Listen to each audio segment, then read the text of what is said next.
All right, Tesla fam, let's get straight to it, guys. Today I'm going to show you how to set up keyless driving in your Tesla so that you can hit the road without even taking your key fob out, guys. So first things first, you want to hop into your Tesla and just tap on the controls icon on your touchscreen. From there, what you want to do is navigate to locks.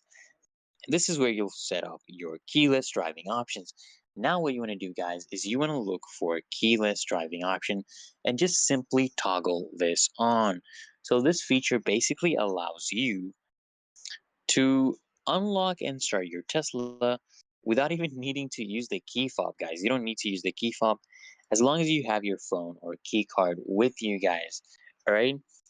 And to make this work, ensure that your mobile device is set up as a key. And if you haven't done this yet, just select add a key and just follow the prompts to pair your phone with the Tesla. And once everything is set, just exit the car, walk away from your phone, walk away with your phone actually, and then return.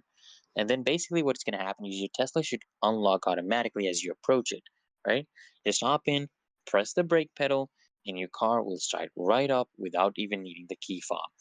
And that's it, guys. So go ahead, hit that link in the description to upgrade your ride even further. See you in the next one, guys. Make sure you are subscribed.